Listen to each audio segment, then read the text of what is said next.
Hey guys, welcome back to my channel. I'm here to talk to you a little bit more about nannying. I know my last video was on nannying. If you want to watch it, please go check it out. It has a ton of great information in there. But this video is going to be about nannying too, because I still see there's a lot of lack of content about nannying on YouTube. A lot of nannies need to be sharing their experiences and sharing advice for other nannies. And I see a few videos out there, don't get me wrong, but I just feel like there could be more content than there is. So I'm trying to fill that space. So here's another video about nannying. I hope you're interested. If you are, make sure that you click that like button and subscribe below. And let's get started. So the first thing I want to say about nannying is that you don't have to have a degree in early education or like early childhood or education or anything like that. My degree is in business marketing. So that has nothing to do with nannying, nothing to do with taking care of children. But I do have a degree of some kind, and that does look good to agencies and other employers who are looking for nannies to choose from. Now, I'm not saying that if you don't have a degree, you can't be a nanny. That's not what I'm saying at all. I'm just saying that it does look good on your resume if you have a degree of some kind. It does not have to be related to children, so that you can just prove that you got a higher education. The second thing I want to mention is that even though you might not have a degree that's child related or that might relate to nanny, you do need to have experience that is related to children or nannying of some kind. And this experience is usually best if it's not close friends or family. If it's outside experience, like maybe working at a daycare center or maybe nannying for a family that you were not familiar with before, or maybe, I don't know, working at any place where children need to be taken care of. Like, for instance, I did not work in a daycare until 1 year before I was a nanny. I was a teacher at a daycare for a year. But before that, I had minimal childcare experience, but I did work at a cooking school for children, and I did work at a swim school for children. So that was enough experience for me interacting with children, taking care of their needs, monitoring them, keeping them safe. That was enough experience for my employers to be like, okay, she has experience with kids. So working at the cooking school, working at the swim school, and then being a teacher for a year, that did qualify me to have enough experience to be a nanny. And then I had a year of nannying experience professionally after that. So I would say make sure that you are choosing jobs that interact with children if you can.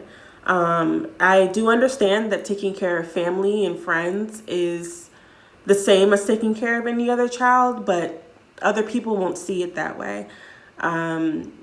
With family, rules can be lax. There's usually no payment. And it's just more of a casual hobby than it is a professional job. So I would say make sure you have that childcare experience, whether or not your degree states that you are focusing on, a child-related field or not. The third thing I would say is to make sure that you have CPR and first aid certification. And if you don't, your family or agency can actually pay for you to get that certification if you don't have it. But make sure that that's like a clause in the contract that they will be paying for you to get that certification. It's very important to be first aid and CPR certified when it comes to kids, because anything could happen. And it also gives you a leg up on nannies who don't have that certification.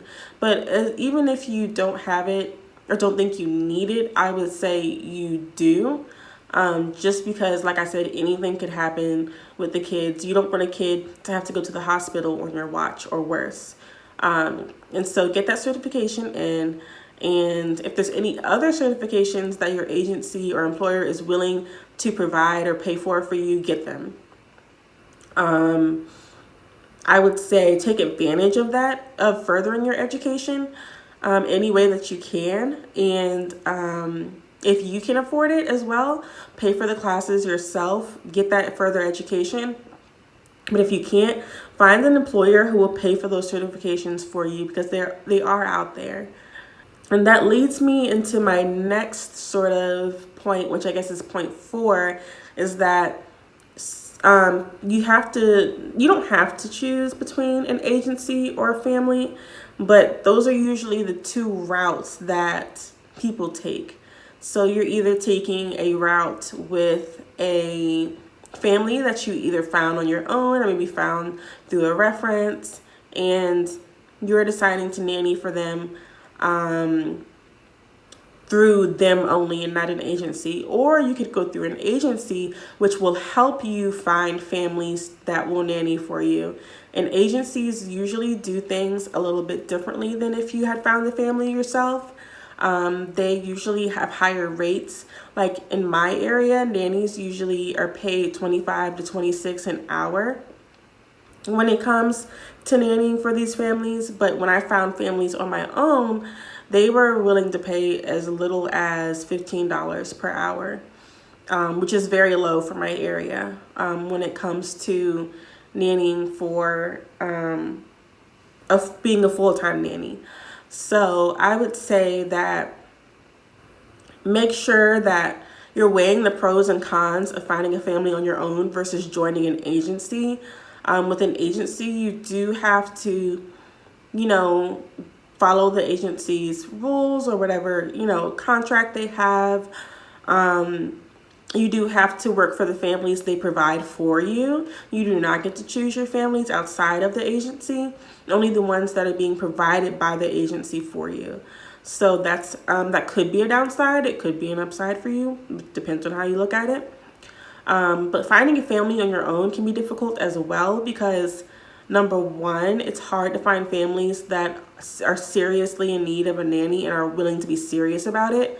I've heard so many stories about nannies who have signed up with families that needed a nanny or said they needed a nanny, and then 2 weeks later that nanny is laid off or let go because, we thought we could afford it but we couldn't, or something popped up, we don't need a nanny anymore. And I feel like with an agency, if that happens, the least that will happen, or like the worst that will happen, is that you'll be placed with another family almost immediately. If you're finding families on your own, you have to search for another family all over again, whether it's nanny groups on social media, whether it's word of mouth references. You kind of have to put the work in if you're finding families on your own. And number 2, families usually, when they're not with an agency, want to pay you under the books, or like off the books, I guess it's what it's called, or under the table. And I would say do not go that route either, because you need your W-2 or 1099 or whatever, how you get paid in your state. However that looks, you need that by the end of the year so that you can do your taxes.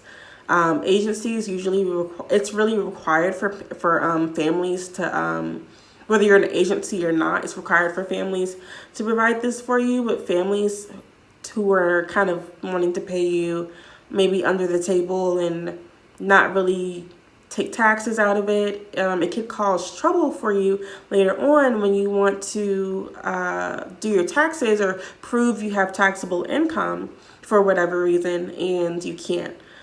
So I would say make sure that these families, number 1, are serious about needing a nanny. Number 2, aren't underpaying you. And number 3, are paying you on the books. Those are 3 important things when finding a family. And with an agency, make sure that they are professional. Ask them how they find their families or how their families find them that are coming to the agency. Ask them how they decide which nanny is best fit for which family. Ask the agency questions just like they're asking you questions. It's a mutual back and forth interview. It's not just one way. So if you decide to go with a family, beware of those 3 things. If you decide to go with an agency, make sure you're asking questions just like they're asking you questions. So yeah, that's some good advice that I could give to whoever is deciding between an agency or finding families on their own. The last thing I want to say is that on top of making sure that you're in the right situation for you, which is whether you're in a agency or you're not, or you're part-time, full-time, whatever you want to do with you being a nanny, make sure that you are being respected and not being taken advantage of in any capacity. I don't care if you're a babysitter and not even a nanny. Make sure you're not being taken advantage of in any capacity, and make sure that if you have a contract or if you have an agreement with a family, that you have everything in writing and that it is not something that is a suggestion, it is permanent. So I have not been the best at standing my ground when it comes to my rates, when it comes to my hours, when it comes to my availability or the extra things I need, like bereavement or sick leave or vacation leave. I've been sort of wavering on those things because I cannot find a family that would provide exactly what I wanted. But what I found was that me compromising on those things was so detrimental to me and my business. It was very detrimental because it made me miserable, and it made me sort of devalue my self-worth. And it's hard to go from a family, let's say the family, I'm just making up numbers now. Let's say a family pays you $15 an hour. It's hard to go from a family that pays you $15 an hour to go to a family that pays you $25 an hour, unless you get a sweet opportunity. So I would say don't accept that $15 an hour in the first place. Hold out if you can until you can secure the hourly pay that you want with the benefits that you want, instead of being desperate for something that's not really what you want. And if you're desperate and you really need a job as a nanny and you have a kid or you have bills to pay, I completely understand. That's different. I can't judge anybody for the decisions they make in those circumstances. But if you can, hold out until you find a family or agency willing to pay you and give you the benefits that you deserve. And also, no shade to babysitters at all, but if you are a nanny, do not be called a babysitter. Do not allow people to call you a babysitter. You are not a casual on-call person who just slides in for date nights and weekends and slides back out. If you're working 40 to 50 hours a week watching after these kids, you are darn near close to their mama. You are a vital part of their development. And so you are a nanny, and don't let anybody take that away from you when it comes to just treating you like a babysitter or a part-time sitter. Make sure you have a lot of confidence and esteem and worth in yourself when it comes to what you do. Yes, nannying is a real job. Yes, it's a real career choice. Yes, we can get paid as much as other professions that are people deem higher up, I guess I would say. I know nannies that are paid as much as lawyers, doctors, physicians. I can't think of any other professions right now. CEOs. I know nannies who nanny from the person around the corner to the ultra rich to celebrities. It ranges, just like any other job ranges. And so I would say don't let anybody devalue your self-worth because you're a nanny. No, it's a real career choice, and it's your career choice. And you can, decide how you want it to go. Don't let anybody else decide how you want your nannying career to go. You have it all under control in your hands. And so I would say take the driver's seat of your own life when it comes to picking to picking the career of being a nanny. It's extremely important to have that mentality, because if you're running your own business or your own finding your own clients, you need to be in charge, not them. You don't work for other people. They're your clients. And that's how you need to look at it. So that's the last bit of advice that I would give.